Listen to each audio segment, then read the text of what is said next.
నమస్కారం అండి. ఈరోజు గ్రూప్ 2 ఇండియన్ ఎకానమీ పరిధిలో ఉన్న వృద్ధి అభివృద్ధి గురించి మనం తెలుసుకోబోతున్నాం. మరి దాదాపుగా కూడా వృద్ధి అభివృద్ధి అనేటటువంటి ఈ రెండు రకాలైనటువంటి పదాలు రెండో ప్రపంచ యుద్ధం జరిగేంత వరకు కూడా వృద్ధి అభివృద్ధి అనే పదాలు పర్యాయ పదాలుగా వాడుతూ ఉండేవారు. మరి రెండో ప్రపంచ యుద్ధం జరిగేంత వరకు కూడా వృద్ధి అభివృద్ధి పదాలకు ప్రత్యేకమైనటువంటి అర్థాలేమీ లేకుండా ఒకే అర్థాన్ని ఇచ్చేటటువంటి పదాలుగా ఉపయోగించటం జరిగింది. ప్రపంచవ్యాప్తంగా 1944 వరకు కూడా వృద్ధి అభివృద్ధి అనేటటువంటి పదాలు పర్యాయ పదాలుగా ఉపయోగిస్తూ మరి ఒకే అర్థాన్ని ఇచ్చే పదాలుగా ఉండటం జరిగింది. దీనికి గల కారణాలేంటి అని మనం ఒకసారి జాగ్రత్తగా గమనిస్తే, అప్పటి వరకు కూడా ప్రపంచవ్యాప్తంగా ఉన్న ఆర్థికవేత్తలందరూ కూడా అభివృద్ధి చెందిన దేశాలకు మాత్రమే సిద్ధాంతాలు రూపకల్పన చేస్తూ ఉండేవాళ్ళు. అభివృద్ధి చెందుతున్న అనేటటువంటి దేశాలు లేకుండా కేవలం అభివృద్ధి చెందిన దేశాలకు మాత్రమే సిద్ధాంతాలు రచిస్తూ ఉండేవాళ్ళు. ఆ ఆర్థికవేత్తలు కూడా అభివృద్ధి చెందిన దేశాలకు సంబంధించినటువంటి వారు. కావున రెండవ ప్రపంచ యుద్ధం వరకు కూడా వృద్ధి అభివృద్ధి అనేటటువంటి పదాలకు ప్రత్యేకమైనటువంటి అర్థాలేమీ లేకుండా ఒకే అర్థాన్ని ఇచ్చేటటువంటి పదాలుగా వాటిని ఉపయోగించటం జరిగింది. 1944 తర్వాత ప్రపంచవ్యాప్తంగా రెండవ ప్రపంచ యుద్ధం ముగిసిన తర్వాత ప్రపంచవ్యాప్తంగా రెండు రకాల దేశాలు వెలుగులోకి వచ్చాయి. అందులో అభివృద్ధి చెందిన దేశాలని, అభివృద్ధి చెందుతున్న దేశాలని రెండు రకాల దేశాలు వెలుగులోకి రావటం జరిగింది. అలా 1944 తర్వాత ఆర్థికవేత్తలు వృద్ధి అభివృద్ధి అనేటటువంటి పదాలకు వేరువేరు అర్థాలు ఇచ్చేటటువంటి విధంగా వారు తమ యొక్క సిద్ధాంతాలను రూపకల్పన చేస్తూ ఆ పదాల మధ్య స్పష్టమైనటువంటి తేడాను కూడా తెలియచేయటం జరిగింది. అందుకే ప్రపంచవ్యాప్తంగా 1944 కంటే ముందు అభివృద్ధి చెందిన దేశాలకు మాత్రమే ఆర్థికవేత్తలు సిద్ధాంతాలు రూపకల్పన చేస్తూ ఉండటం వలన వృద్ధికి అభివృద్ధికి ప్రత్యేకమైనటువంటి తేడా లేకుండా ఒకే అర్థాన్ని ఇచ్చే పదాలుగా ఉండేవి. కానీ రెండవ ప్రపంచ యుద్ధం ముగిసిన తర్వాత ప్రపంచవ్యాప్తంగా అభివృద్ధి చెందిన అభివృద్ధి చెందుతున్న అనే దేశాలు వెలుగులోకి రావటం వలన ఆర్థికవేత్తలు వృద్ధికి అభివృద్ధికి స్పష్టమైనటువంటి వేరువేరు అర్థాలనిచ్చే పదాలు తెలియచేయటం జరిగింది. అలా పూర్తి స్థాయిలో ఈ రెండు పదాలకు ప్రత్యేక అర్థాలు రావటం జరిగింది. ప్రపంచవ్యాప్తంగా 1944 తర్వాత వృద్ధి అభివృద్ధి అనేటటువంటి పదాలకు మధ్య స్పష్టమైనటువంటి తేడాను మొట్టమొదటిసారిగా తెలియచేసిన ఆర్థికవేత్తలు ఎవరు అంటే జేఆర్ హిక్స్ అండ్ షుంపీటర్లు అని చెప్పవచ్చు. ఈ రెండు పదాల మధ్య వృద్ధి అభివృద్ధి అనేటటువంటి పదాలను ఆర్థిక వృద్ధి ఆర్థికాభివృద్ధి అని కూడా పిలుస్తారు. ఇలా ఈ ఆర్థిక వృద్ధి ఆర్థికాభివృద్ధి అనేటటువంటి పదాల మధ్య మొట్టమొదటిసారిగా స్పష్టమైనటువంటి తేడాను తెలియచేసినటువంటి ఆర్థికవేత్తలు ఎవరు అంటే జేఆర్ హిక్స్ అండ్ షుంపీటర్లు అని చెప్పవచ్చు. ఇక ఆర్థిక వృద్ధి ఆర్థికాభివృద్ధికి మధ్య అనేక మంది ఆర్థికవేత్తలు రకరకాల భేదాలు తెలియచేయటం జరిగింది. వేరువేరు అర్థాలనిచ్చే పదాలు తెలియచేయటం జరిగింది. మరి ఈ రెండు పదాల మధ్య ఆర్థిక వృద్ధికి ఆర్థికాభివృద్ధికి మధ్య రెండు రకాలైనటువంటి పదాల మధ్య స్పష్టమైనటువంటి కొన్ని రకాల భేదాలు ఉన్నాయి. వాటిని మనం ఒకసారి జాగ్రత్తగా చూద్దాం. ఆర్థిక వృద్ధి అనేది అభివృద్ధి చెందిన దేశాలకు సంబంధించిన భావన. ఆర్థికాభివృద్ధి అనేది అభివృద్ధి చెందుతున్న దేశాలకు సంబంధించిన భావన. ఆర్థిక వృద్ధి అనేది ఉత్పత్తిలో పెరుగుదలను మాత్రమే తెలియచేస్తుంది. ఆర్థికాభివృద్ధి ఉత్పత్తిలో పెరుగుదలతో పాటు సాంకేతిక వ్యవస్థాపూర్వక మార్పులను కూడా తెలియచేస్తుంది. ఆర్థిక వృద్ధి సంకుచితమైన భావన, ఆర్థికాభివృద్ధి విశాలమైనటువంటి భావన. ఆర్థిక వృద్ధి అనేది ఏకముఖమైనది, ఆర్థికాభివృద్ధి అనేది బహుముఖమైనది. ఆర్థిక వృద్ధి అనేటటువంటి దాని పూర్తి స్థాయిలో ఆర్థిక వృద్ధి అనేటటువంటి అంశాన్ని ద్వారా దీన్ని పూర్తిగా కొలవడానికి అవకాశం ఉంటుంది.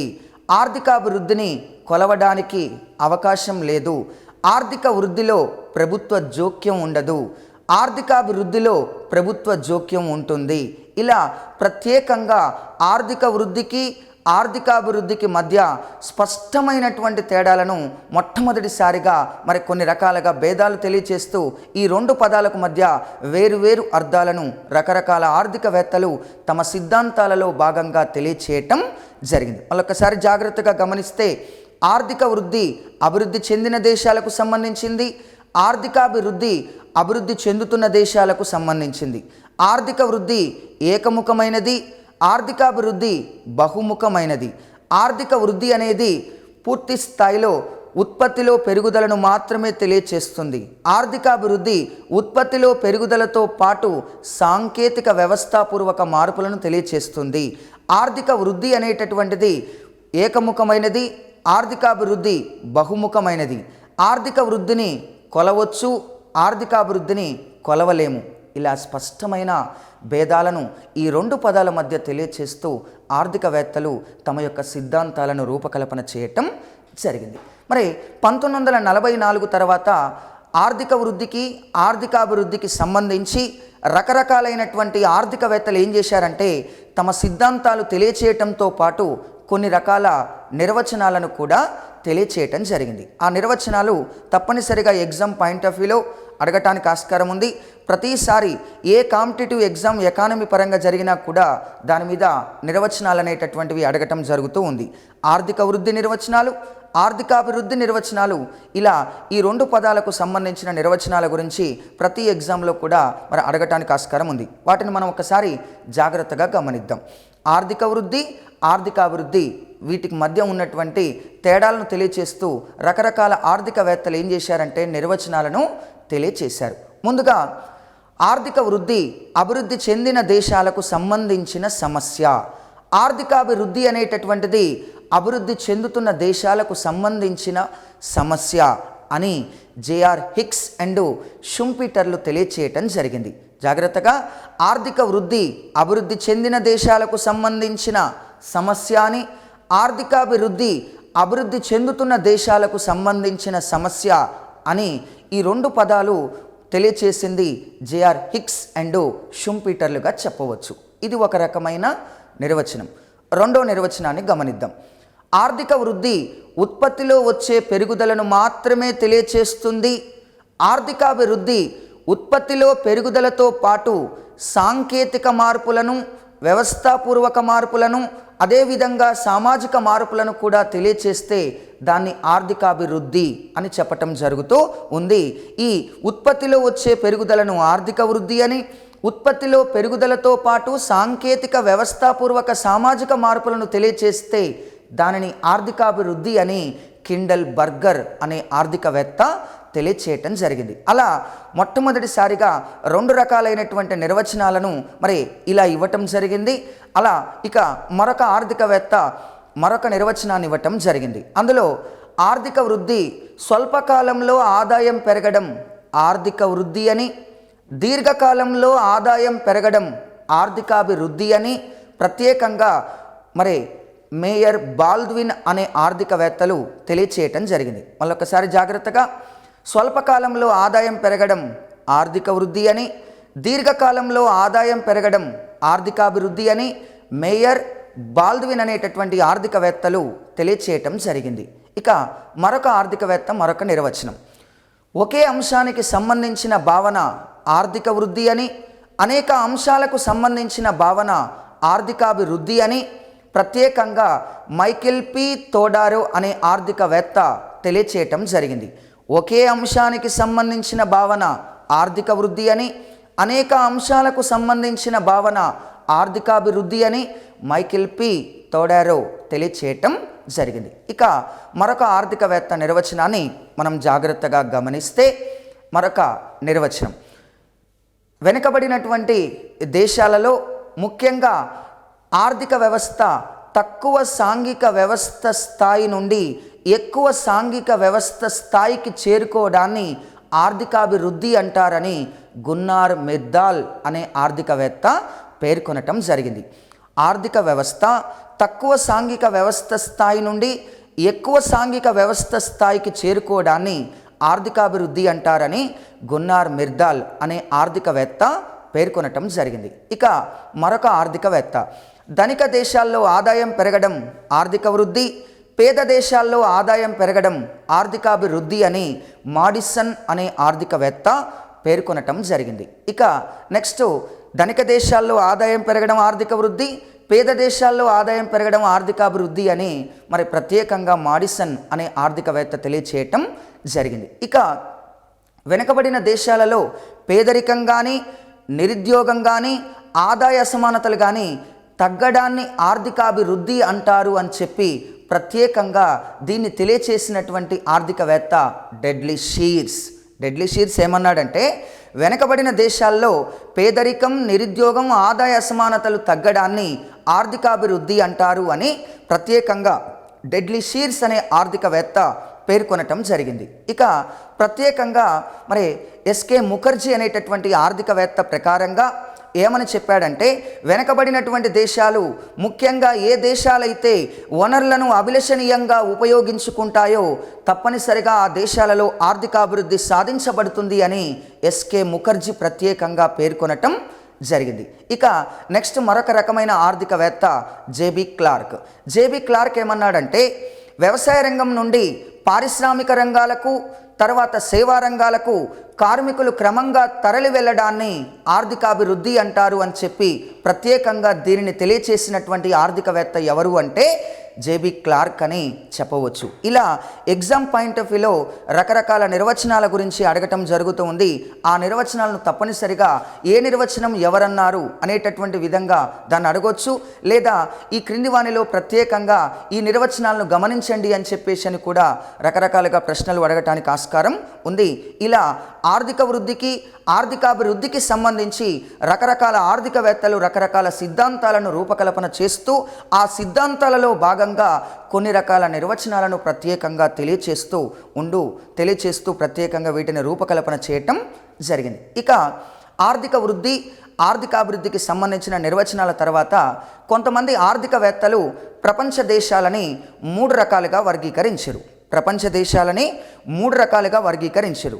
మూడు రకాల్లో మొట్టమొదటిది మొదటి ప్రపంచ దేశాలు, రెండవ ప్రపంచ దేశాలు, మూడవ ప్రపంచ దేశాలు. అంటే ఆర్థికవేత్తలు తమ సిద్ధాంతంలో భాగంగా ప్రపంచ దేశాలను మూడు రకాలుగా వర్గీకరించారు. అందులో మొట్టమొదట ఏంటి అని మనం ఒకసారి గమనించి చూస్తే, మొదటి ప్రపంచ దేశాలు, రెండవ ప్రపంచ దేశాలు, మూడవ ప్రపంచ దేశాలు. మనం 1 by 1 జాగ్రత్తగా గమనిద్దాం. మొదటి ప్రపంచ దేశాలంటే ప్రపంచవ్యాప్తంగా ఇప్పటి వరకు మూడు రకాలైనటువంటి ఆర్థిక వ్యవస్థలు ఉన్నాయి. అందులో పెట్టుబడిదారీ ఆర్థిక వ్యవస్థ, తర్వాత సామ్యవాద ఆర్థిక వ్యవస్థ, తర్వాత మిశ్రమ ఆర్థిక వ్యవస్థ. ప్రపంచవ్యాప్తంగా ఈ మూడు రకాల ఆర్థిక వ్యవస్థలు కలవు. మొదటి ప్రపంచ దేశాలు పెట్టుబడిదారీ ఆర్థిక వ్యవస్థ విధానాలను పాటిస్తూ అభివృద్ధి చెందిన దేశాలుగా ఉన్నటువంటి దేశాలను మొదటి ప్రపంచ దేశాలు అంటారు.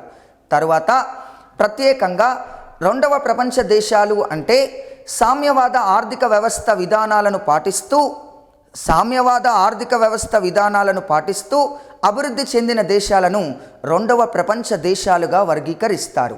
ఇక మూడవ ప్రపంచ దేశాలు మిశ్రమ ఆర్థిక వ్యవస్థ విధానాలను పాటిస్తూ అభివృద్ధి చెందుతూ ఉన్న దేశాలను ఏమంటారంటే మూడవ ప్రపంచ దేశాలుగా పేర్కొనటం జరుగుతూ ఉంది. అలా ప్రపంచ దేశాలను ఆర్థికవేత్తలు తమ సిద్ధాంతం ప్రకారంగా మూడు రకాల దేశాలుగా వర్గీకరించటం జరిగింది.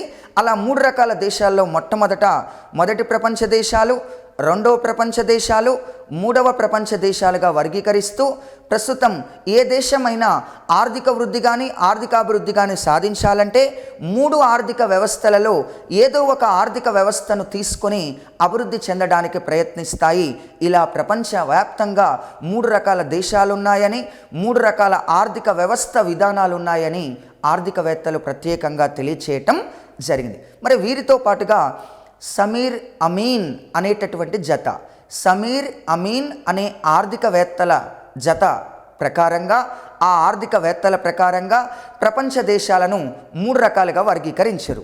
మొట్టమొదట పెట్టుబడిదారీ ఆర్థిక వ్యవస్థ కలిగి అభివృద్ధి చెందిన దేశాలు, 2 సామ్యవాద ఆర్థిక వ్యవస్థ కలిగి అభివృద్ధి చెందిన దేశాలు, 3 అభివృద్ధి చెందుతున్న దేశాలు, 4 అభివృద్ధి చెందుతూ విదేశీ రుణాల ఊబిలో చిక్కుకున్న దేశాలు అని 4వ ప్రపంచ దేశాల గురించి ప్రత్యేకంగా తెలియచేసిన ఆర్థికవేత్తలు ఎవరు అంటే సమీర్ అమీన్ అనేటటువంటి జతగా చెప్పవచ్చు. అలా ప్రత్యేకంగా ప్రపంచ దేశాలను సమీర్ అమీన్ అనేటటువంటి ఆర్థికవేత్తల జత 4 రకాల దేశాలుగా వర్గీకరించింది.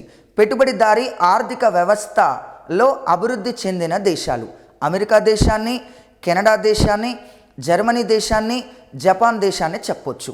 రెండోది సామ్యవాద ఆర్థిక వ్యవస్థ కలిగి అభివృద్ధి చెందిన దేశాలు రష్యా దేశాన్ని చెప్పొచ్చు, చైనా దేశాన్ని చెప్పొచ్చు, క్యూబా దేశాన్ని చెప్పొచ్చు, వెనిజులా దేశాన్ని చెప్పొచ్చు. ఇక అభివృద్ధి చెందుతున్న దేశాలు మనలాంటి భారత్ని ఎగ్జాంపుల్గా చెప్పొచ్చు.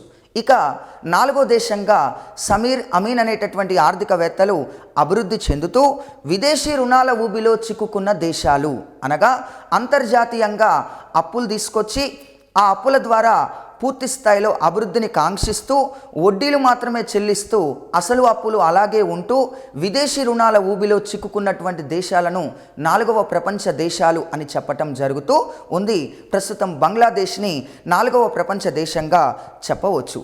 పై 4 రకాల దేశాలలో భారత్ ప్రస్తుతం 3వ స్థానంలో ఉంది. మనం కూడా అప్పులు కనుక ఎక్కువగా చేస్తే ఇక జారి 4వ దేశంగా వెళ్ళడానికి అవకాశం ఉంటుంది. కాబట్టి ప్రస్తుతం ఇలా అమీన్ అనేటటువంటి జత ప్రపంచ దేశాలను 4 రకాలుగా వర్గీకరిస్తూ తమ యొక్క సిద్ధాంతాన్ని ప్రత్యేకంగా తమ యొక్క రూపకల్పనలో వీటి గురించి తెలియచేయటం జరిగింది. ఇక నెక్స్ట్ ప్రపంచ దేశాలకు సంబంధించి ప్రపంచ ఆర్థిక వ్యవస్థలకు సంబంధించి మరి ప్రపంచ బ్యాంకు ప్రత్యేకంగా ఏ దేశం అభివృద్ధి చెందింది, ఏ దేశం అభివృద్ధి చెందలేదు అన్న విధానాలతో ప్రత్యేకంగా నివేదికలు తయారు చేయటం జరుగుతూ ఉన్నది. అసలు ప్రపంచ బ్యాంకు గురించి తెలుసుకుందాం. ముందుగా 1944 రెండవ ప్రపంచ యుద్ధం తర్వాత ప్రపంచవ్యాప్తంగా దాదాపుగా కూడా అనేక దేశాలు ఆర్థికంగా, సామాజికంగా అన్ని రంగాల్లో కూడా దెబ్బతినటం జరిగింది. వ్యాపార పరంగా దెబ్బతినటం జరిగింది, ఎగుమతుల పరంగా దెబ్బతినటం జరిగింది. అందుకే ప్రపంచ దేశాలన్నింటినీ కూడా అభివృద్ధి ఛాయల్లోకి తీసుకొచ్చేటటువంటి ప్రధానమైన ఉద్దేశంతో 1944 తర్వాత 1944 ఆఫ్టర్ అన్వర్డ్స్ 1944 తర్వాత ప్రపంచవ్యాప్తంగా బ్రిటన్ వుడ్స్లో జరిగిన సమావేశంలో 2 రకాల అంతర్జాతీయ సంస్థలు, ద్రవ్య సంస్థలు ఏర్పడటం జరిగింది. అవే ఒకటి IBRD, దానినే ప్రపంచ బ్యాంక్ అంటారు. తర్వాత IMF. ప్రత్యేకంగా ఈ 2 సంస్థలు ఏర్పడ్డాయి. IBRD అంటే international bank for reconstruction and development. దీనిని ప్రపంచ దేశాలకు కావలసిన దీర్ఘకాలిక రుణాలు అందించటం కొరకు ఏర్పాటు చేశారు. IMF ప్రపంచ దేశాలకు కావలసిన స్వల్పకాలిక రుణాలను అందజేసే ఉద్దేశంతో ఇంటర్నేషనల్ మానిటరీ ఫండ్గా దీన్ని ఏర్పాటు చేయడం జరిగింది. అలా రెండవ ప్రపంచ యుద్ధం తర్వాత నష్టపోయిన దేశాలను ఆదుకోవటం కొరకు, నష్టపోయిన దేశాలలో ఆర్థికంగా, సామాజికంగా అన్ని రంగాలలో అభివృద్ధిని సాధించటం కొరకు, ప్రపంచ దేశాలకు కావలసిన రుణాలను అందించటం కొరకు మరి ప్రత్యేకంగా ఈ 2 రకాల సంస్థలను 1944లో బ్రిటన్ వుడ్స్లో జరిగిన సమావేశంలో ఏర్పాటు చేయటం జరిగింది. మరి ప్రత్యేకంగా వరల్డ్ బ్యాంకు ప్రత్యేకంగా 1978వ సంవత్సరం నుండి ఇప్పటి వరకు కూడా మరి ప్రత్యేకంగా వరల్డ్ డెవలప్మెంట్ రిపోర్టును తయారు చేయటం జరుగుతూ ఉంది. వరల్డ్ డెవలప్మెంట్ రిపోర్ట్, ప్రపంచ అభివృద్ధి నివేదిక అంటారు. ఏ దేశం అభివృద్ధి చెందింది, ఏ దేశం అభివృద్ధి చెందలేదు, దాన్ని పూర్తి స్థాయిలో అంచనా వేస్తూ ప్రతి సంవత్సరం నివేదికలు తయారు చేస్తూ ప్రపంచ దేశాలకు అందజేయటం జరుగుతూ ఉంది. మరి ప్రపంచ బ్యాంకు వరల్డ్ డెవలప్మెంట్ రిపోర్టును తయారు చేయటానికి మరి కొన్ని రకాల కొలమానాలు తీసుకొని ఒక దేశం అభివృద్ధి చెందిందా, చెందలేదా అన్న విధానాలతోటి తన విధానాలను రూపకల్పన చేయటం జరుగుతూ ఉంది. మరి అందులో భాగంగా ముఖ్యంగా మనం గమనించి చూస్తే ప్రపంచ బ్యాంకు తలసరి ఆదాయాన్ని ముఖ్యంగా అమెరికా డాలర్లతో పోల్చుతూ తలసరి ఆదాయాన్ని ప్రామాణికంగా తీసుకొని ఒక దేశం అభివృద్ధి చెందిన దేశమా, చెందుతున్న దేశమా, వెనకబడిన దేశమా అనేటటువంటి విధానాలను గమనిస్తూ నివేదికలు తయారు చేస్తూ ప్రపంచ దేశాలకు అందజేయటం జరుగుతూ ఉన్నది. మరి ప్రత్యేకంగా వరల్డ్ బ్యాంకు తలసరి ఆదాయాన్ని అమెరికా డాలర్లతో పోల్చుతూ ప్రపంచ దేశాలని 3 రకాల దేశాలుగా వర్గీకరించటం జరిగింది. అందులో ఒకటి తక్కువ ఆదాయం గల దేశాలు, 2 మధ్యస్థ ఆదాయం గల దేశాలు, 3 ఎక్కువ ఆదాయం గల దేశాలు. ఇలా 3 రకాలుగా వర్గీకరించటం జరిగింది. అందులో ఒకటి తక్కువ ఆదాయం గల దేశాలు, మధ్యస్థ ఆదాయం గల దేశాలు, ఎక్కువ ఆదాయం గల దేశాలు. ఇలా 3 రకాలుగా వర్గీకరిస్తూ ఆ దేశంలో తలసరి ఆదాయం ఏ విధంగా ఉందో తెలుసుకొని దాన్ని అమెరికా డాలర్లతో పోల్చుతూ ప్రత్యేకంగా నివేదికలను తయారు చేయటం జరుగుతూ ఉన్నది. మరి ముందుగా తక్కువ ఆదాయం కలిగిన దేశాలు ఏ విధంగా ఉన్నాయి, మధ్యస్థ ఆదాయం కలిగిన దేశాలు ఏ విధంగా ఉన్నాయి, ఎక్కువ ఆదాయం కలిగిన దేశాలు ఏ విధంగా ఉన్నాయి గమనిద్దాం. 2013 వరల్డ్ డెవలప్మెంట్ రిపోర్టు నివేదికను ఆధారంగా చేసుకొని మనం పూర్తి స్థాయిలో ప్రపంచ దేశాలను అభివృద్ధిని గనక గమనించి చూస్తే 2013 వరల్డ్ డెవలప్మెంట్ రిపోర్టు ప్రకారంగా $1035 కన్నా తక్కువ తలసరి ఆదాయం కలిగిన దేశాలను తక్కువ ఆదాయం గల దేశాలు అంటారు. తర్వాత $1036 నుండి $12,615 వరకు కలిగి ఉంటే దానిని ఏమంటారంటే మధ్యస్థ ఆదాయం గల దేశాలు అంటారు. ఇక 12,616 అమెరికా డాలర్ల కన్నా తలసరి ఆదాయం ఎక్కువగా ఉన్నట్లయితే ఆ దేశాలను ఎక్కువ ఆదాయం కలిగిన దేశాలు అని చెప్పటం జరుగుతూ ఉంది. మొదట మళ్ళొకసారి గమనిద్దాం. $1035 కన్నా తక్కువ ఆదాయం కలిగిన దేశాలను ఏమంటారంటే తక్కువ ఆదాయం కలిగిన దేశాలు అంటారు. తర్వాత $1036 నుండి $12,615 వరకు కలిగి ఉంటే దానిని ఏమంటారంటే ప్రత్యేకంగా మధ్యస్థ ఆదాయం కలిగిన దేశాలు అంటారు. ఇక $12,616 కంటే ఎక్కువ ఆదాయం కలిగి ఉంటే ఆ దేశాలను ఏమంటారంటే ఎక్కువ ఆదాయం కలిగిన దేశాలు అంటారు. ఇలా ప్రత్యేకంగా 3 రకాలుగా వర్గీకరిస్తూ ప్రపంచవ్యాప్తంగా దేశాలు అభివృద్ధి చెందాయా చెందలేదా అన్న విధానాలను కొనసాగిస్తూ ఉండటం జరుగుతూ ఉంది. ఇక మధ్యస్థ ఆదాయం కలిగిన దేశాలను 2 రకాలుగా వర్గీకరించింది. మధ్యస్థ ఆదాయం కలిగిన దేశాలు 2 రకాలు ఏ విధంగా వర్గీకరించిందంటే ముందుగా తక్కువ మధ్యస్థ ఆదాయం కలిగిన దేశాలు, ఎక్కువ మధ్యస్థ ఆదాయం కలిగిన దేశాలుగా వర్గీకరించింది. వాస్తవంగా తలసరి ఆదాయం మధ్యస్థ ఆదాయాల దేశం పరంగా గమనించి చూస్తే 1036 నుంచి $12,615 ఉంది. మరి ఇక్కడ 2 రకాలుగా వర్గీకరించినప్పుడు $1036 నుండి $4,085 వరకు ఆదాయం కలిగి ఉన్న దేశాలను తక్కువ మధ్యస్థ ఆదాయం గల దేశాలు అంటారు. తర్వాత $4,086 నుండి $12,615 ఆదాయం కలిగిన దేశాలను ఏమంటారంటే ఎక్కువ మధ్యస్థ ఆదాయం గల దేశాలు అని ఇలా 2 రకాలుగా వీటిని వర్గీకరించటం జరుగుతూ ఉంది. మరి 2013 వరల్డ్ డెవలప్మెంట్ రిపోర్టు ప్రకారంగా మనం గమనించి చూస్తే భారతదేశం 2013వ సంవత్సరంలో 125 కోట్ల జనాభా కలిగి 1,570 అమెరికా డాలర్ల తలసరి ఆదాయాన్ని కలిగి ఉన్నది. మరి ఈ 3 రకాలైనటువంటి దేశాలలో భారత్ ఎన్నవ స్థానం కలిగి ఉన్నదంటే మరి తక్కువ మధ్యస్థ ఆదాయం గల దేశాలలో భారత్ ఉండటం జరిగింది. భారత్ ప్రత్యేకంగా 2013 వరల్డ్ డెవలప్మెంట్ రిపోర్టు ప్రకారంగా $1,570 తలసరి ఆదాయాన్ని కలిగి ఉండటం జరిగింది. ఈ విధంగా ప్రత్యేకంగా వీటిని చెప్పవచ్చు జరిగింది. ఇక్కడ ప్రశ్నలు ఎట్లా అడగొచ్చు అన్న విధానాన్ని మనం గమనించి చూస్తే 2013 వరల్డ్ డెవలప్మెంట్ రిపోర్టు ప్రకారంగా $4,085 కన్నా తక్కువ తలసరి ఆదాయం కలిగి ఉన్న దేశాలను ఏ దేశాలు అంటారు అని అడుగుతాడు. అన్నప్పుడు ఆన్సర్ తక్కువ మధ్యస్థ ఆదాయం కలిగిన దేశాలుగా చెప్పొచ్చు. అలా $12,616 కన్నా ఎక్కువ తలసరి ఆదాయం కలిగి ఉన్న దేశాలను ఏ దేశాలు అంటారు? అధిక ఆదాయం కలిగిన దేశాలు అంటారు.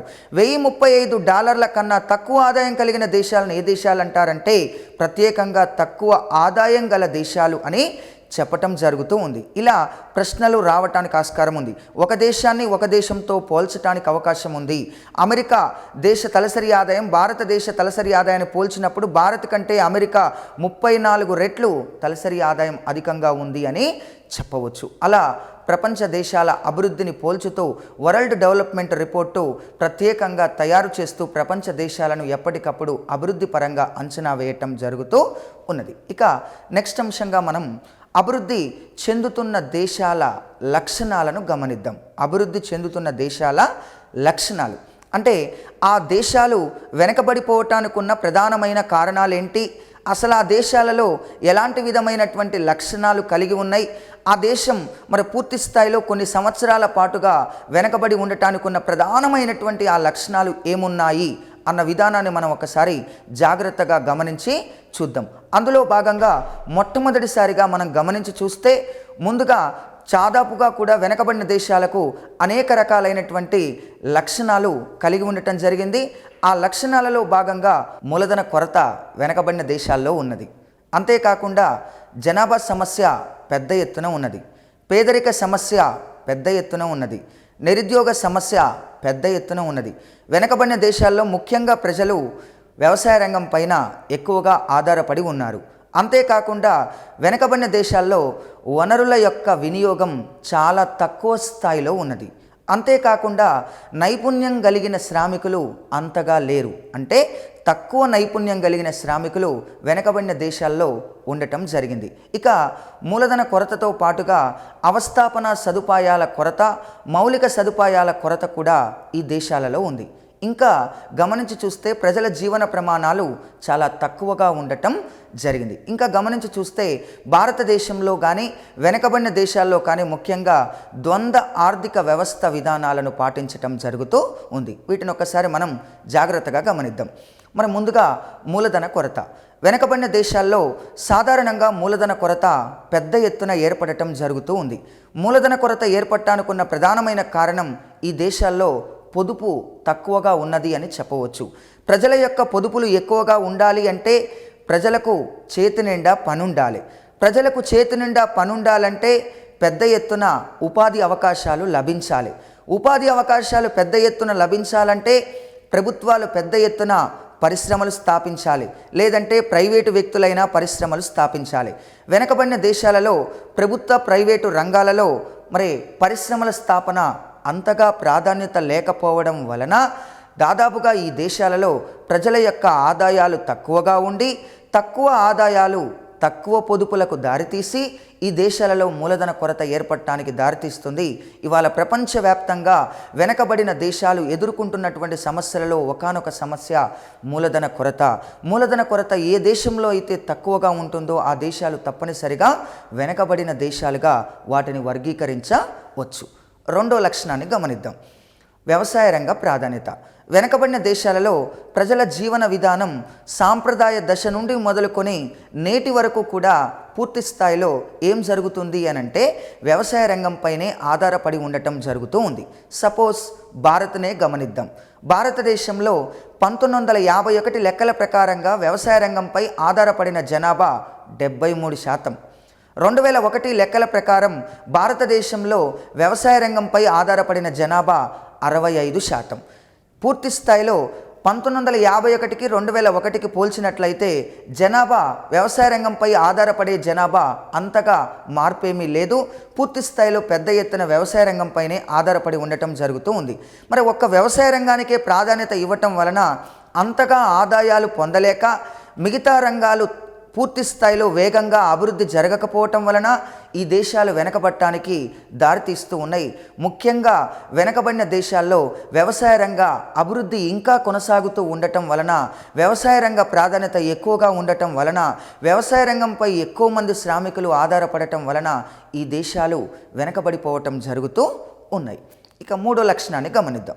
మరి మూడో లక్షణం ఏం తెలియచేస్తుంది అని మనం గమనించి చూస్తే జనాభా సమస్య.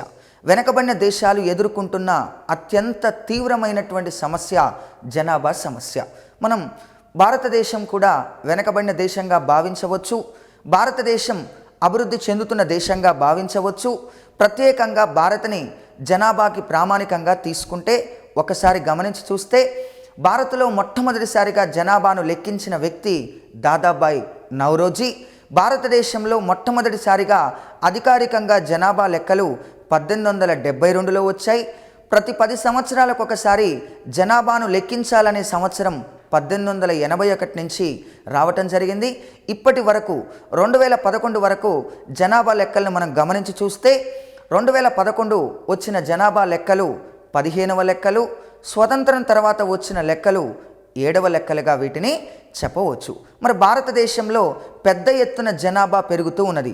జనాభా లెక్కించినటువంటి మొట్టమొదటి సంవత్సరం నుండి మొదలుకొని 2011 వరకు కూడా పెద్ద ఎత్తున భారతదేశంలో జనాభా వేగంగా పెరగటం జరుగుతూ ఉన్నది. ఇలా పెరగటం వలన పెరుగుతున్నటువంటి జనాభాకు కనీస సదుపాయాలను కూడా కల్పించలేకపోవటం వలన, పెరిగిన జనాభాకు ఉపాధి అవకాశాలు కూడా కల్పించలేకపోవటం వలన ఆ దేశాలు పెద్ద ఎత్తున మరి వెనకబడిపోవటానికి దారితీయటం జరుగుతూ ఉంది. ఇవాళ ప్రపంచవ్యాప్తంగా వెనకబడిన దేశాలు ఎదుర్కొంటున్నటువంటి అత్యంత ముఖ్యమైనటువంటి సమస్య జనాభా సమస్య. కావున జనాభా పెరుగుతూ ఉంటే ఆ దేశాలు వెనకబడిపోవటం జరుగుతూ ఉంది. ఇది ఒక ప్రధానమైన సమస్యగా భావించవచ్చు. ఇక నాలుగో లక్షణాన్ని మనం జాగ్రత్తగా గమనించి చూస్తే పేదరిక సమస్య. జనాభా పెరిగే కొద్దీ ఆ దేశాలలో వెంటనే ఏర్పడేటటువంటి సమస్య పేదరిక సమస్య. మరి పేదరికం ఎంత పెరుగుద్దో ఆటోమేటిక్గా ఆ దేశం అంత వెనకబడిపోవటానికి దారితీయటం జరుగుతూ ఉంది. ఇవాళ భారత్ని గమనించి చూస్తే 1955వ సంవత్సరంలో ప్రత్యేకంగా పేదరికం ఎక్కువగానే ఉంది. 65 ప్రకారం చూస్తే ఎక్కువగానే ఉంది. 1973-74 NSSO ఇచ్చిన 27వ రౌండ్ ప్రకారంగా భారత్లో 55% పేదరికం ఉండటం జరిగింది. అందుకే 1974లో భారత్లో ఉన్నటువంటి పేదరికాన్ని దృష్టిలో పెట్టుకొని నాటి ప్రధానమంత్రి ఇందిరాగాంధీ గారు గరీబీ హఠావో నినాదాన్ని ఇవ్వటం జరిగింది. ఎందుకు ఇచ్చారు నినాదం అంటే, దాదాపుగా కూడా 1973-74 లెక్కల ప్రకారంగా భారతదేశంలో పేదరిక శాతం 55% ఉంది. 55% అంటే సగం జనాభా పేదరికం అనుభవిస్తూ ఉండటం వలన నాటి ప్రధాని ఇందిరాగాంధీ గారు గరీబీ హఠావో నినాదాన్ని ఇవ్వటం జరిగింది. అలా భారత్లో కొనసాగింపుగా చూస్తే 2011-2012 లెక్కల ప్రకారంగా పేదరికం 21.9%గా ఉండటం జరిగింది. రంగరాజన్ కమిటీ ప్రకారంగా గమనించి చూస్తే 29.5%గా ఉంది. ఇవాళ వెనుకబడినటువంటి దేశాల్లో పెద్ద ఎత్తున జనాభా పెరగటం వలన ఆ పెరిగిన జనాభా పేదరిక సమస్యకు దారితీస్తుంది. ఆ పేదరిక సమస్య ఆహార సమస్యకు కూడా దారితీసి ఆ దేశాలు వెనుకబడిపోయేటట్టు చేయటం జరుగుతూ ఉన్నది. ఇలా వెనుకబడిన దేశాలు ఎదుర్కొంటున్నటువంటి సమస్యలలో, వెనుకబడినటువంటి దేశాల యొక్క లక్షణాలలో పేదరికం కూడా ఒకటని చెప్పొచ్చు. ఇక నెక్స్ట్ లక్షణం నిరుద్యోగ సమస్య. వెనుకబడిన దేశాలలో మరి జనాభా పెద్ద ఎత్తున పెరుగుతూ ఉండటం వలన పెరుగుతున్న జనాభాకు ఉపాధి అవకాశాలు లభించటం చాలా కష్టం. ఒకసారి మనం 2011 ప్రపంచ జనాభా లెక్కలు గమనిస్తే 2011 ప్రపంచ జనాభా లెక్కల ప్రకారంగా అధిక జనాభా కలిగిన దేశం చైనా, రెండో దేశం భారత్, మూడో దేశం అమెరికా, నాలుగో దేశం ఇండోనేషియా, ఐదో దేశం బ్రెజిల్, ఆరవ దేశం పాకిస్తాన్, ఏడవ దేశం ఆఫ్ఘనిస్తాన్, ఎనిమిదో దేశం రష్యా, తొమ్మిదో దేశం నైజీరియా, 10వ దేశం జపాన్గా గమనించవచ్చు. ఇక్కడ 10 దేశాలు హైయెస్ట్ పాపులేషన్ కలిగినటువంటి దేశాలుగా వరల్డ్ వైజ్గా మనం గమనించి చూస్తే ఇవి ఉన్నాయి. మరి మూడో దేశం అమెరికా దేశం, నాలుగో దేశం ప్రత్యేకంగా గమనిస్తే ఇండోనేషియా, ఐదో దేశం ప్రత్యేకంగా మనం గమనించి చూస్తే బ్రెజిల్, ఆరవ దేశం పాకిస్తాన్, ఏడవ దేశం ఆఫ్ఘనిస్తాన్, 10వ దేశం ఏంది జపాన్. ఈ 6 దేశాల మొత్తం జనాభా 121 కోట్లు. మనదొక్కటే 121 కోట్లు. మన భారత జనాభా ఒకటే 121 కోట్లు. అవతల 6 దేశాలు కలిస్తే యువతల ఒక దేశమే 121 కోట్ల జనాభా కలిగి ఉంది. మరి ఇంత జనాభా 6 దేశాలకు జనాభాకు సమానమైన జనాభా భారత్లో ఉంటే రోజు రోజుకి ఉపాధి అవకాశాలు పెరుగుతాయా తగ్గుతాయా అని గమనించి చూస్తే పెద్ద ఎత్తున ఉపాధి అవకాశాల కొరత ఏర్పడుతుంది. అవునా కాదా? బ్రెజిల్ మొత్తం జనాభా 2011 లెక్కల ప్రకారంగా 19 కోట్లు. మన ఉత్తరప్రదేశ్ మొత్తం రాష్ట్రం జనాభా 19 కోట్లు. చూడండి ఒకసారి ఎలా ఉందో. ఇలా ప్రపంచ దేశాల జనాభాను పోల్చితే ఇవాళ ప్రపంచవ్యాప్తంగా వెనకబడినటువంటి దేశాలలో పెద్ద ఎత్తున జనాభా పెరుగుతూ ఉండటం వలన పెరిగిన జనాభాకు సరి అయిన ఉపాధి అవకాశాలు లేకపోవటం వలన నిరుద్యోగ సమస్య ఏర్పడటానికి దారితీయటం జరుగుతూ ఉన్నది. ఇక నెక్స్ట్ మరొక లక్షణాన్ని మనం గమనించి చూస్తే వనరుల అల్ప వినియోగం. ఇప్పుడు వనరులు అనేక రకాలుగా అనేక వెనకబడిన దేశాల్లో ఉన్నప్పటికి కూడా వాటిని ఉపయోగించుకునేటటువంటి సాంకేతిక పరిజ్ఞానం లేదు. ఒక సామెత ఉంది, అన్నీ ఉన్నా అల్లున్నోట్ల శనున్నట్టు ఇవాళ ప్రపంచ దేశాల మధ్య వెనకబడిన దేశాల్లో కావలసినటువంటి సహజ వనరులు ఉన్నాయి, కానీ ఆ సహజ వనరులను పూర్తి స్థాయిలో వినియోగించుకోవటం లేదు. వినియోగించుకోకపోవటం వలన ఆ దేశాలు వెనకబడిపోవటం జరుగుతూ ఉంది. మరి ఇలా జరిగేసరికల్లా ఆ దేశాలు అలాగే వెనకబడిపోతూ ఉన్నాయి. ఏ దేశమైతే వనరులను పుష్కలంగా అభిలషణీయంగా ఉపయోగించుకుంటుందో అప్పుడు మాత్రమే ఆ దేశాలు అభివృద్ధి చెందుతాయని ప్రత్యేకంగా మనకు ఎస్కే ముఖర్జీ అనేటటువంటి ఆర్థికవేత్త కూడా పేర్కొనటం జరిగింది. కావున వెనుకబడిన దేశాలు ఎదుర్కొంటున్నటువంటి సమస్యలలో అనేక రకాల సమస్యల్లో వనరుల అల్ప వినియోగం కూడా ఉంది. అలా పూర్తి స్థాయిలో అభివృద్ధి చెందుతున్న దేశాల లక్షణాలలో అల్ప వనరుల వినియోగం కూడా ఒకటని చెప్పొచ్చు. మరొక లక్షణాన్ని గమనిద్దాం. వెనుకబడిన దేశాలు ఎదుర్కొంటున్నటువంటి లక్షణాలలో మరొక లక్షణం నైపుణ్యం కలిగిన శ్రామికులు తక్కువగా ఉండటం. వెనుకబడినటువంటి దేశాలలో స్కిల్ డెవలప్మెంట్ ప్రోగ్రామ్స్ చాలా తక్కువగా ఉంటున్నాయి. స్కిల్ డెవలప్మెంట్ ప్రోగ్రామ్స్ లేకపోయేసరికల్లా వారికి వివిధ రకాల రంగాలలో శిక్షణలు ఇచ్చే సామర్థ్యం లేకపోవటం వలన నైపుణ్యం కలిగినటువంటి శ్రామికులు లేకపోవటం వలన ఆ దేశంలో ఉత్పత్తి కానీ ఉపాధి అవకాశాలు కానీ పెరగటం లేదు. కాబట్టి వెనుకబడిన దేశాలు ఎదుర్కొంటున్నటువంటి సమస్యలలో నైపుణ్యం లేని శ్రామికులు కూడా ఉండటం జరిగింది. అందుకే ఇది ఒక ప్రధానమైన లక్షణంగా దీన్ని చూపవచ్చు. ఇంకోటి ప్రజల జీవన ప్రమాణాలు తక్కువగా ఉండటం. ఎప్పుడైతే పేదవాడు పేదవాడిగా ఉంటూ ధనికుడు ధనికుడిగా ఉంటే సమాజంలో ఆదాయ అసమానతలు ఏర్పడటానికి దారితీస్తుంది. ఆదాయ అసమానతలు క్రమంగా పేదరికానికి దారితీయటం జరుగుతూ ఉంది. ముఖ్యంగా సాపేక్ష పేదరికం ఏర్పడటానికి దారితీస్తుంది. వెనుకబడినటువంటి దేశాలలో ప్రత్యేకంగా ప్రజల జీవన ప్రమాణాలు చాలా తక్కువగా ఉంటున్నాయి.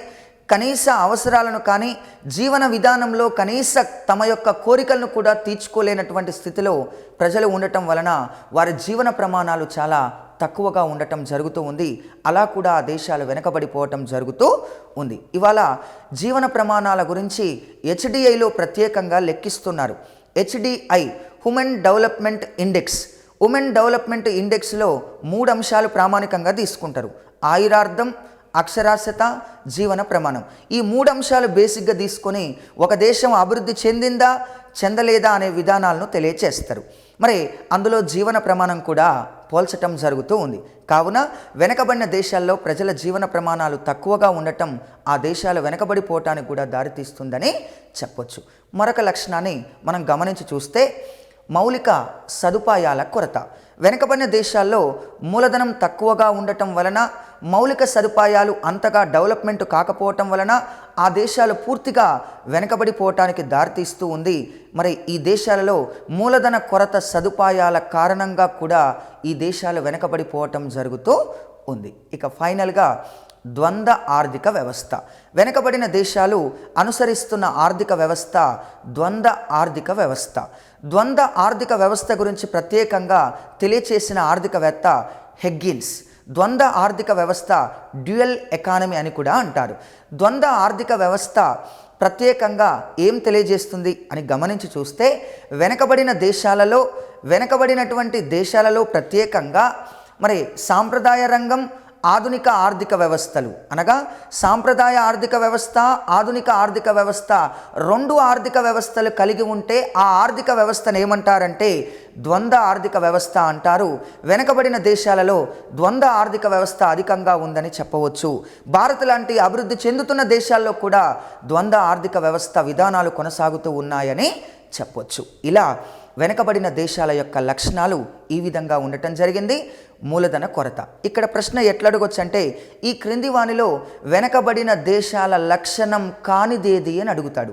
అప్పుడు ఈ 10 లక్షణాలు మనకు గుర్తుంటే తప్పనిసరిగా మనం ఆన్సర్ చేయడానికి ఆస్కారం ఉంటుంది. అందులో మొదటగా మూలధన కొరత, రెండోది ఏంటిది వ్యవసాయ రంగ ప్రాధాన్యత, మూడోది జనాభా సమస్య, నాలుగోది పేదరిక సమస్య, ఐదోది నిరుద్యోగ సమస్య, ఆరవది అల్ప వనరుల వినియోగం, ఏడవది ప్రత్యేకంగా గమనించి చూస్తే ప్రజల జీవన ప్రమాణాలు మెరుగ్గా లేకపోవటం, మూలధన సదుపాయాల కొరత, ద్వంద్వ ఆర్థిక వ్యవస్థ.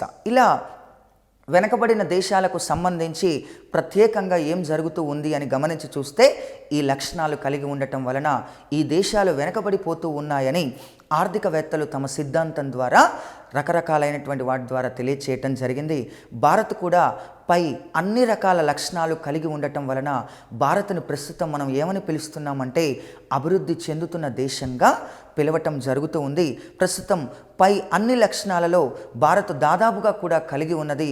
అందుకే ఈ దేశం ఇంకా కూడా అభివృద్ధి చెందుతున్న దేశంగానే కొనసాగుతూ ఉండటం జరిగింది. ఇలా పూర్తి స్థాయిలో మనం వెనకబడినటువంటి దేశాల గురించి ఆర్థికవేత్తలు కానీ రకరకాల సిద్ధాంతాల ద్వారా వెనకబడిన దేశాలు వెనకబడిపోవటానికి ఉన్నటువంటి రకరకాలైనటువంటి మనం లక్షణాలను గమనించటం జరిగింది. ఇక మనం నెక్స్ట్ చూడవలసినటువంటి అంశాలలో ఆర్థిక వృద్ధి, ఆర్థికాభివృద్ధి అనేటటువంటి సంబంధించినటువంటి దశల గురించి చూడాల్సినటువంటి అవసరం ఉంది. ఆర్థిక వృద్ధి, ఆర్థికాభివృద్ధి.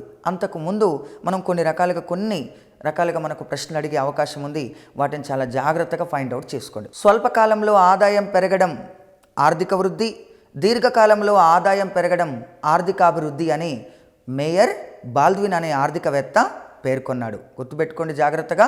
అదేవిధంగా ప్రత్యేకంగా డెడ్లీ షీర్స్ ఏమన్నాడు, వెనకబడిన దేశాల్లో పేదరికం కానీ నిరుద్యోగం కానీ అదేవిధంగా ఆదాయ అసమానతలు కానీ తగ్గడాన్ని ఆయన ఆర్థికాభివృద్ధిగా డెడ్లీ షీర్స్ పేర్కొన్నాడు. ఏ దేశంలో అయితే వ్యవసాయ రంగం నుండి పారిశ్రామిక రంగాలకు, సేవా రంగాలకు కార్మికులు తరలి వెళ్తారో దానిని ఆర్థికాభివృద్ధి అని జేబీ క్లార్క్ పేర్కొన్నాడు. అభివృద్ధి చెందిన దేశాలకు సంబంధించిన భావన ఆర్థిక వృద్ధి, అభివృద్ధి చెందుతున్న దేశాలకు సంబంధించిన భావన ఆర్థికాభివృద్ధి అని ప్రత్యేకంగా పేర్కొన్న ఆర్థికవేత్త ఎవరు అని అంటే జేఆర్ హిక్స్ అండ్ షుంపీటర్.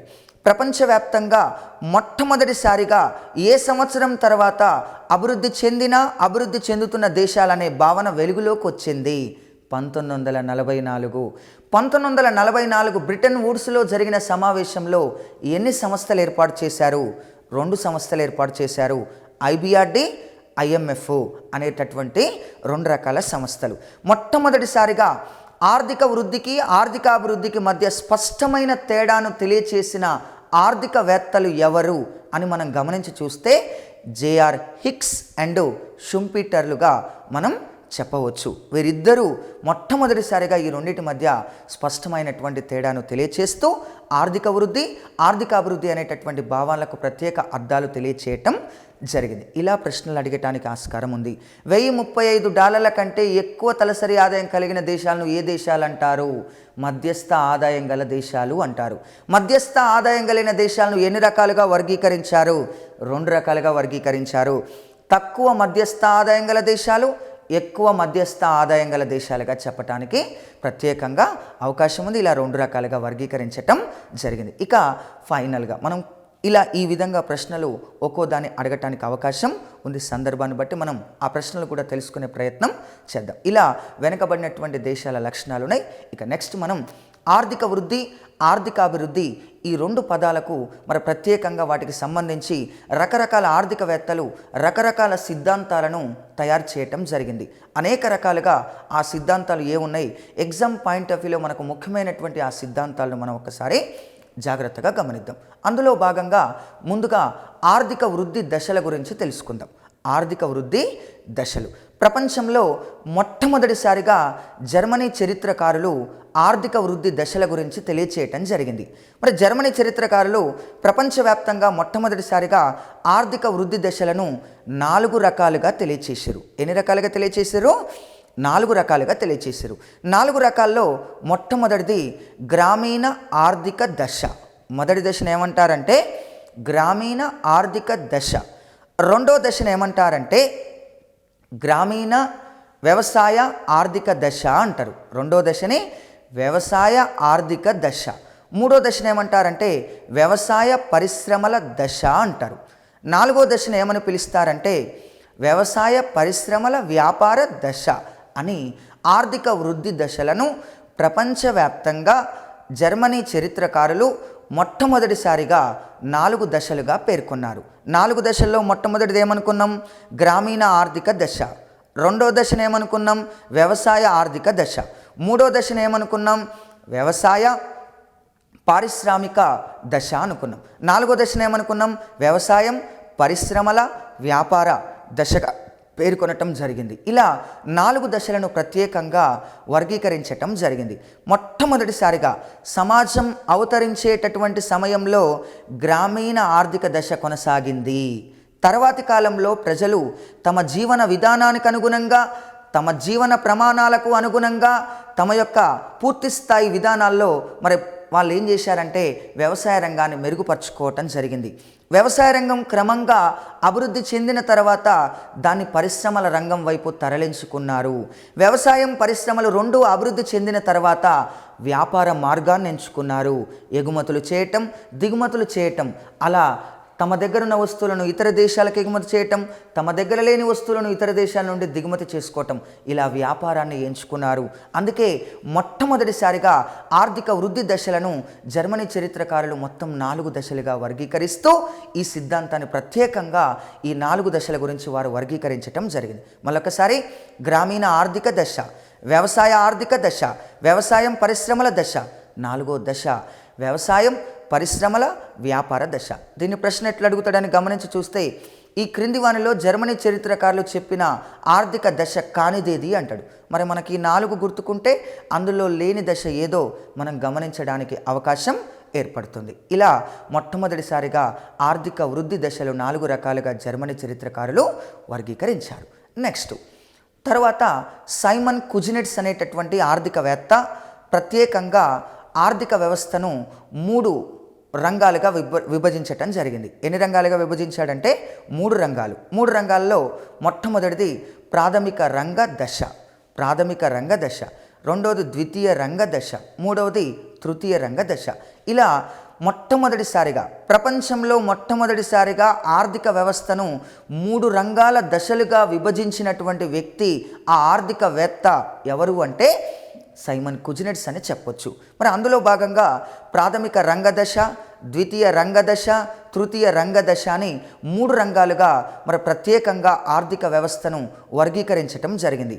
ప్రాథమిక రంగం అభివృద్ధి చెందిన తర్వాత క్రమంగా ద్వితీయ రంగానికి వెళ్తుందని, ద్వితీయ రంగం క్రమంగా అభివృద్ధి చెందిన తర్వాత తృతీయ రంగానికి వెళ్తుందని, ఇలా ప్రపంచంలో ఒక ఆర్థిక వ్యవస్థను 3 విభాగాలుగా విభజించి మొట్టమొదటిసారిగా తెలియచేసిన ఆర్థికవేత్త ఎవరు అంటే సైమన్ కుజినెట్స్ అని చెప్పొచ్చు. ప్రస్తుతం కూడా సైమన్ కుజినెట్స్ చెప్పినటువంటి విధానాలను మనం పూర్తి స్థాయిలో అనుసరించటం జరుగుతూ ఉంది. ప్రస్తుతం భారత ఆర్థిక వ్యవస్థను 3 రంగాలుగా విభజించరు. అదే జిఎన్పి దృష్ట్యా అయితే 4 రంగాలుగా చెప్పొచ్చు. మరి భారతదేశంలో ఆర్థిక వ్యవస్థను 3 రంగాలుగా ప్రాథమిక రంగం, ద్వితీయ రంగం, తృతీయ రంగం అని 3 రంగాలుగా వ్యవహరిస్తూ అప్పట్లో కుజినెట్స్ చెప్పిన విధానాన్ని ఇప్పటికి కూడా ప్రపంచ దేశాలు అనుసరించటం ఒక గొప్ప విశేషంగా చెప్పొచ్చు. అలా సైమన్ కుజినెట్ ఆనాడే ఆర్థిక వ్యవస్థను 3 రంగాలుగా విభజిస్తూ అమల్లోకి తీసుకురావటం జరిగింది. ఇక నెక్స్ట్ వచ్చేసి మరొక ఆర్థిక వృద్ధి దశ గమనించి చూస్తే కారల్ మార్క్స్ ఆర్థిక వృద్ధి దశలు అని చెప్పొచ్చు. కారల్ మార్క్స్ అనేటటువంటి వ్యక్తి పూర్తి స్థాయిలో 2 గ్రంథాలు రాసిండు. కమ్యూనిస్టో మేనిఫెస్టో, దాస్ క్యాపిటల్. కమ్యూనిస్టో మేనిఫెస్టో అనేటటువంటి గ్రంథంలో మరి ప్రత్యేకంగా కారల్ మార్క్స్ ఆర్థిక వృద్ధి దశలను 5 రకాలుగా తెలియచేసిండు. ఎన్ని రకాలుగా తెలియచేసిండు? 5 రకాలుగా తెలియచేసిండు. కారల్ మార్క్స్ ప్రకారం ప్రశ్న అడుగుతాడు, ఎట్లా అడుగుతాడు? కారల్ మార్క్స్ ప్రకారం ఆర్థిక వృద్ధి దశలను ప్రత్యేకంగా ఎన్ని రకాలుగా వర్గీకరించాడు? 5 రకాలుగా వర్గీకరించిండు. కారల్ మార్క్స్ రాసినటువంటి గ్రంథం ఏంది? కమ్యూనిస్టో మేనిఫెస్టో. కారల్ మార్క్స్ ప్రత్యేకంగా రాసిన మరొక గ్రంథం దాస్ క్యాపిటల్. కారల్ మార్క్స్ ఏ గ్రంథంలో ఆర్థిక వృద్ధి దశలను 5 రకాలుగా వర్గీకరించాడు అని తెలియచేస్తాడు. మరి కమ్యూనిస్టో మేనిఫెస్టో. ముందుగా ఆ 5 దశలు ఏమున్నాయి అని గమనించి చూస్తే ఆదిమ సమాజ దశ. ఏ దశ అండి? ఆదిమ సమాజ దశ. రెండో దశ బానిస దశ. రెండో దశ బానిస దశ. మూడో దశ భూస్వామ్య దశ. మూడో దశ భూస్వామ్య దశ. నాలుగో దశ పెట్టుబడిదారీ దశ. నాలుగో దశ పెట్టుబడిదారీ దశ. ఐదో దశ ప్రత్యేకంగా సామ్యవాద దశగా చెప్పొచ్చు. ఇలా ప్రపంచంలో మొట్టమొదటిసారిగా ఆర్థిక వృద్ధిని తన గ్రంథమైన కమ్యూనిస్టో మేనిఫెస్టోలో మరి కారల్ మార్క్స్ 5 రకాలుగా ఏం చేసిందంటే ప్రత్యేకంగా వర్గీకరించటం జరిగింది. మరి 5 రకాల్లో మొట్టమొదటిది ఆదిమ సమాజ దశ. ప్రజలు చాలా సుఖవంతంగా ఇక్కడ జీవించారు, ఇక్కడ అందరూ సమానంగా భావించారు, ఎక్కడ కూడా ప్రజల మధ్య ఎలాంటి విధమైనటువంటి ఇతరత్ర గొడవలు లేవు, వాళ్ళందరూ కూడా సుఖ సంతోషాలతో జీవించటం మొదలుపెట్టారు. అందుకే దాన్ని ఆదిమ సమాజ దశ. ఎక్కడ కూడా చిన్న అవాంఛనీయ సంఘటన లేకుండా ప్రశాంతవంతమైన జీవితాన్ని కొనసాగించారు ఆదిమ సమాజ దశలు. మరి ఆదిమ సమాజ దశ తర్వాత మరొక దశ, మరి ఏ దశ అనంటే బానిస దశ. క్రమంగా ప్రతిఫలం లేకుండా పనిచేసేటటువంటి ఒక వృత్తి వచ్చింది, అదే బానిస దశ అని చెప్పొచ్చు. కొంతమంది కొన్ని వర్గాలు ప్రజలను పూర్తి స్థాయిలో బానిసలుగా వాడుకుంటూ ఎలాంటి ప్రతిఫలాలు కూడా చెల్లించకుండా వారి చేత వెట్టి చాకరీలు చేయించుకుంటూ మరి పూర్తి స్థాయిలో ఉత్పత్తిని కొనసాగించుకోవటం జరిగింది. అలా ఆ దశలో అనేక మంది కొన్ని కుటుంబాలలో బానిసలుగా పనిచేయటం జరిగింది. సమాజం క్రమంగా ఆదిమ సమాజ దశ నుండి బానిస సమాజ దశకు వచ్చింది. బానిస సమాజ దశలో నిజంగా కూడా కొంతమంది చేతుల్లో నిజంగా కూడా చితకలబట్టడం జరిగింది, బానిసలుగా బతకటం జరిగింది, వెట్టి చాకరిని అనుభవించటం జరిగింది. చాలా క్రూయలుగా సమాజ వ్యవస్థలో మరి కొంతమందిని ఉపయోగించుకుంటూ బానిస దశ కొనసాగటం జరిగిందిగా రెండో దశని చెప్పొచ్చు. మూడో దశ ఏ దశ అని గమనిస్తే భూస్వామ్య దశ. మరి భూస్వామ్య దశలో కొంతమంది జమీందారులు పెద్ద ఎత్తున భూమిని కేంద్రీకృతం చేసుకోవటం జరిగింది. కొన్ని వేల ఎకరాల భూమిని తమ యొక్క ఆధీనంలోకి తీసుకొని ప్రత్యేకంగా వారు మరి ఆధిపత్యాన్ని చెలాయించటం జరిగింది. లక్షల కొద్ది ఎకరాల భూమిని తీసుకొని నిజంగా దున్నేవానికి భూమి లేకుండా చేసి జమీందారులు పెద్ద ఎత్తున రైతులను పీడిస్తూ మరి శిస్తు చెల్లించినటువంటి రైతుల దగ్గర నుంచి పెద్ద ఎత్తున పొలాలను లాక్కొని భూములను లాక్కొని జమీందారులుగా స్థిరపడటం జరిగింది. భూస్వామ్య దశలు. సమాజం క్రమంగా ఆదిమ సమాజ దశ నుండి తర్వాత బానిస దశకు వచ్చింది. బానిస దశ నుండి క్రమంగా దేనికొచ్చింది అని గమనించి చూస్తే పూర్తి స్థాయిలో భూస్వామ్య దశకు వచ్చింది. మరి భూస్వామ్య దశ తర్వాత పెట్టుబడిదారీ దశలో మరి భూస్వాములు పెద్ద ఎత్తున భూములు ద్వారా వచ్చినటువంటి ప్రతిఫలాలను ఉత్పత్తి కొనసాగించటం కొరకు, పరిశ్రమలను స్థాపించటం కొరకు పెట్టుబడిదారీ ఆర్థిక వ్యవస్థలో పెద్ద ఎత్తున పెట్టుబడులు పెట్టి పరిశ్రమలు స్థాపించారు. ఇక్కడ కూడా శ్రమ దోపిడీ జరిగిందని కారల్ మార్క్స్ భావించటం జరిగింది. పెద్ద ఎత్తున అనేక రకాలుగా భూస్వాములు తమ చేతిలోకి వచ్చినటువంటి లాభాలను పరిశ్రమలను స్థాపిస్తూ ఏం చేశారంటే పెద్ద ఎత్తున పెట్టుబడులు పెట్టి పరిశ్రమలు స్థాపించారు. ఈ పరిశ్రమల్లో కూడా మరి వేగవంతంగా తక్కువ వేతనాలు ఇచ్చి ఎక్కువ మంది శ్రామికులతోటి ఎక్కువ పని గంటలతోటి ఉత్పత్తిని చేసుకొని ఆదాయాలు గడించటం జరిగింది. అందుకే పెట్టుబడిదారీ ఆర్థిక వ్యవస్థలో పెద్ద ఎత్తున శ్రమ దోపిడీ జరుగుతుంది. శ్రామికులను ఉపయోగించుకొని అధిక లాభాలు పొందటం జరుగుతున్నది. శ్రమ దోపిడీ జరగటం వలన శ్రామికులకు ఏమాత్రము కూడా ప్రాధాన్యత లేదు, శ్రామికుల యొక్క రక్తాన్ని దాగుతున్నారు అని చెప్తూ తన యొక్క సిద్ధాంతంలో పెట్టుబడిదారీ ఆర్థిక వ్యవస్థ విధానాలను విమర్శించుకుంటూ తర్వాతి కాలంలో కారల్ మార్క్స్ ప్రవేశపెట్టిన మరొక రకమైనటువంటి దశ ఏ దశ అంటే సామ్యవాద దశగా చెప్పొచ్చు. కారల్ మార్క్స్ చెప్పిన చిట్ట చివరి దశ సామ్యవాద దశ. ప్రపంచంలో మొట్టమొదటిసారిగా సామ్యవాదాన్ని అనుసరించిన దేశం ఏ దేశం అంటే రష్యా దేశం 1917. రష్యా దేశం 1917 నుండి ఇప్పటి వరకు కూడా సామ్యవాద ఆర్థిక వ్యవస్థ విధానాలతోటి ఆ దేశాన్ని అభివృద్ధి చేయటం జరుగుతూ ఉన్నది. సామ్యవాద దశలో దాదాపుగా కూడా ద్రవ్యం కంటే ఎక్కువగా శ్రామికులకే ప్రాధాన్యం ఇచ్చారు. ఉత్పత్తికి ప్రాధాన్యం ఇస్తూ శ్రామికులకు ప్రాధాన్యం ఇస్తూ పెద్ద ఎత్తున ఉత్పత్తిని కొనసాగిస్తూ మరి పూర్తి స్థాయిలో సామ్యవాద ఆర్థిక వ్యవస్థలో పూర్తిగా దానిని అభివృద్ధి చేయటం జరిగింది. ఇలా కారల్ మార్క్స్ తన యొక్క కమ్యూనిస్టో మేనిఫెస్టో గ్రంథంలో ప్రత్యేకంగా ఆర్థిక వృద్ధి దశలను దాదాపుగా కూడా 5 దశలుగా చెప్పటం జరిగింది. 5 దశల్లో మొట్టమొదటి దశ సాంప్రదాయ దశ. రెండో దశ గమనించి చూస్తే బానిస దశ, మూడో దశ భూస్వామ్య దశ, నాలుగో దశ మనం గమనించి చూస్తే ఏముంది అని గమనించి చూస్తే నాలుగో దశ పెట్టుబడిదారీ దశ, ఐదో దశ సామ్యవాద దశ. శ్రమ దోపిడీ గురించి తెలియచేసిన ఆర్థికవేత్త ఎవరు అని అడుగుతాడు, కారల్ మార్క్స్. కమ్యూనిస్టు మేనిఫెస్టో గ్రంథకర్త ఎవరు అని అడుగుతాడు, కారల్ మార్క్స్. దాస్ క్యాపిటల్ గ్రంథకర్త ఎవరు అని అడుగుతాడు, కారల్ మార్క్స్. ప్రత్యేకంగా ఆర్థిక వృద్ధి దశలను కారల్ మార్క్స్ ఎన్ని రకాలుగా వర్గీకరించాడు, 5 రకాలుగా వర్గీకరించాడని చెప్తాడు. కారల్ మార్క్స్ చెప్పినటువంటి దశలలో అత్యంత ప్రాధాన్యత దేనికి, ఏ దశకు సంతరించుకున్నది, సామ్యవాద దశకు సంతరించుకోవటం జరిగింది. ఇలా ప్రత్యేకంగా ఆర్థిక వృద్ధి దశలను 5 రకాలుగా తెలియచేసిన ఆర్థికవేత్త ఎవరు అంటే కారల్ మార్క్స్ అని చెప్పవచ్చు. ఇలా ఆర్థిక వృద్ధి దశల గురించి రకరకాల ఆర్థికవేత్తలు తెలియచేయటం జరిగింది. ఇక ఆర్థిక వృద్ధి దశలకు సంబంధించి మరొక ఆర్థికవేత్త రోస్టోవ్. ఎవరండి? రోస్టోవ్ అనేటటువంటి ఆర్థికవేత్త ఆర్థిక వృద్ధి దశల గురించి తెలియచేయటం జరిగింది. రోస్టోవ్ కూడా ప్రత్యేకంగా తన యొక్క గ్రంథంలో దాదాపుగా కూడా ఏం చేశాడంటే ఆర్థిక వృద్ధి దశలను 5 రకాలుగా వర్గీకరించటం జరిగింది.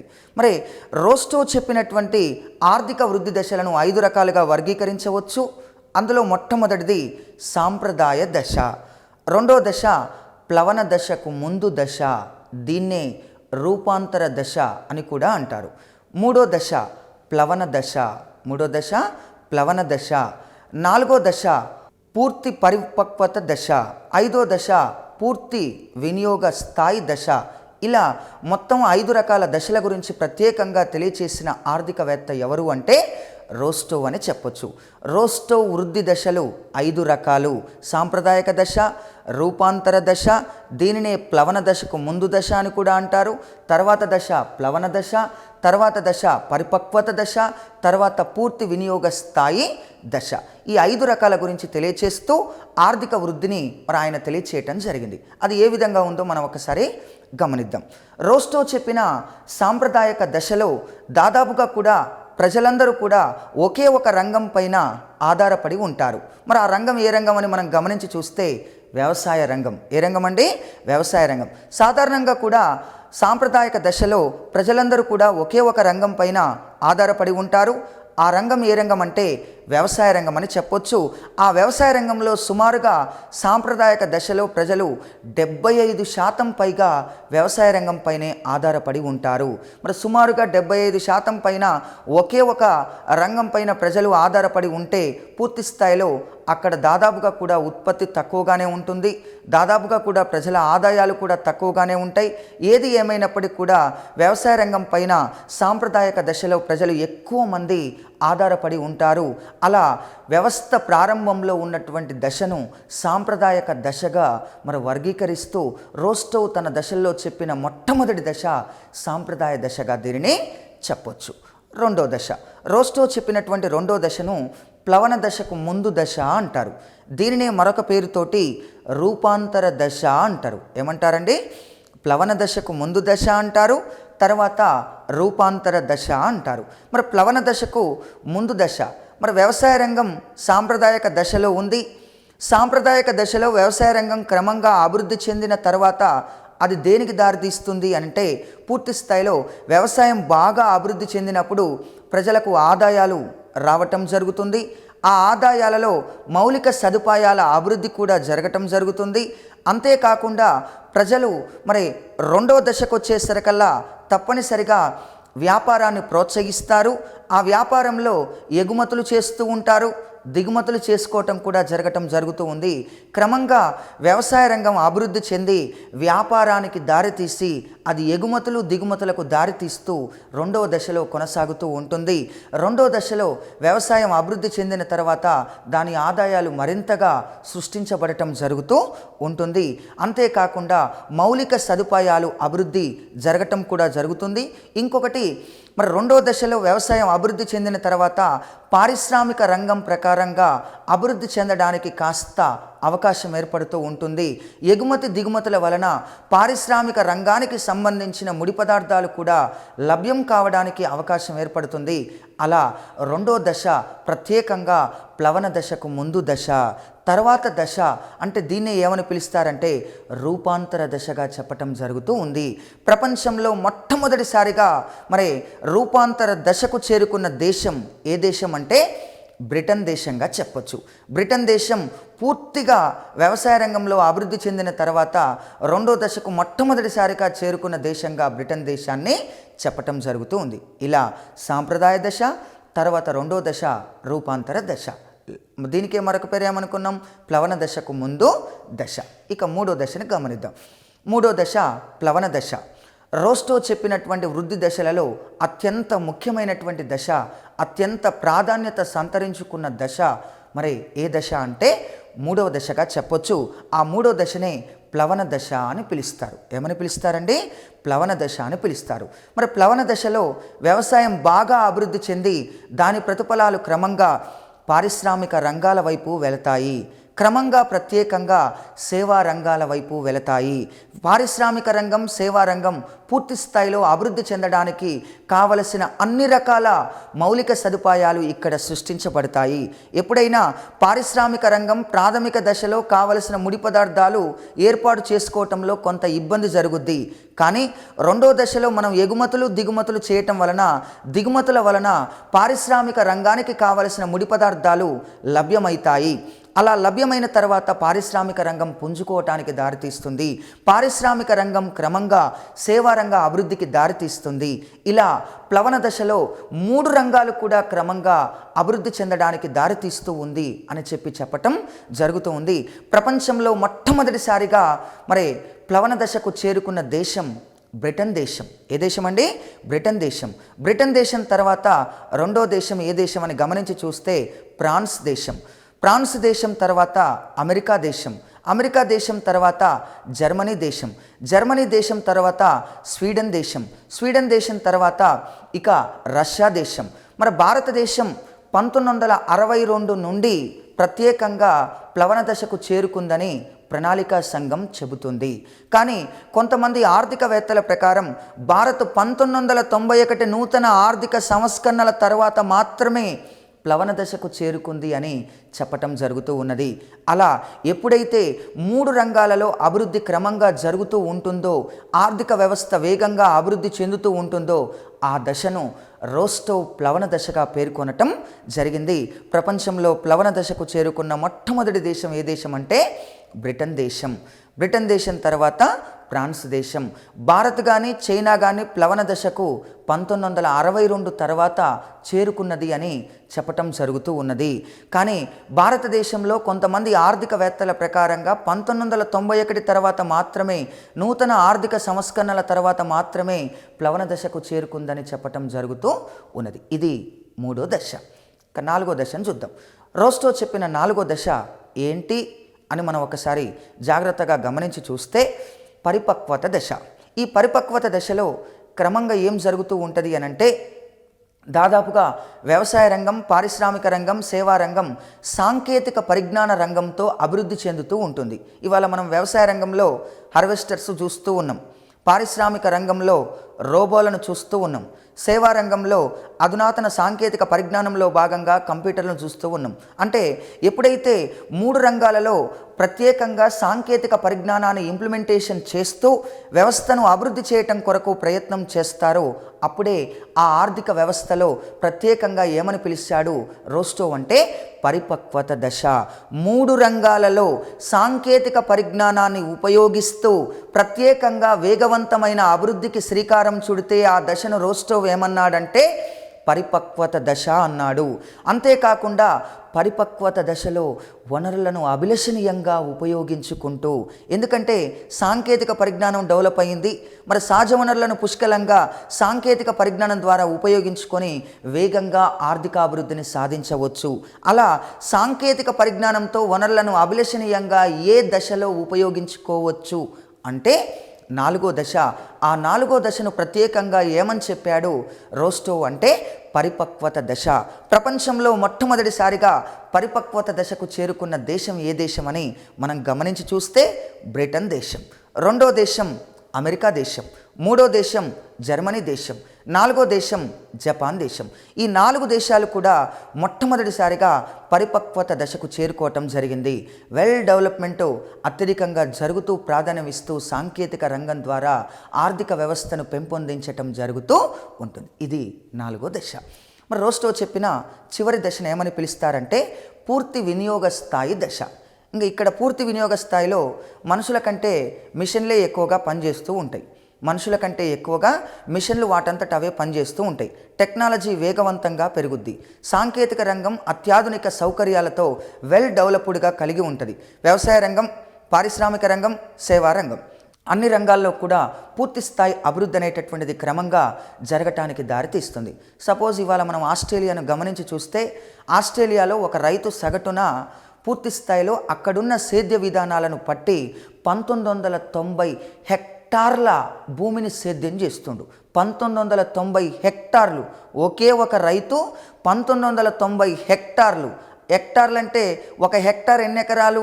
2.5 ఎకరాలు. అంటే సుమారుగా ఆస్ట్రేలియాలో ఒక రైతు 5,000 ఎకరాలను సేద్యం చేయటం జరుగుతూ ఉంది. అంటే అక్కడ ఎంత సాంకేతిక పరిజ్ఞానం మెరిట్గా డెవలప్ అయిందో మనం ఒక్కసారి గమనించవచ్చు. అలా ఎక్కడైతే మనుషుల కంటే, మానవ వనరుల కంటే సాంకేతిక పరిజ్ఞానం ఎక్కువగా ఉపయోగంలోకి వస్తుందో ఆ దశను ఏమన్నాడంటే పూర్తి వినియోగ స్థాయి దశ అన్నాడు.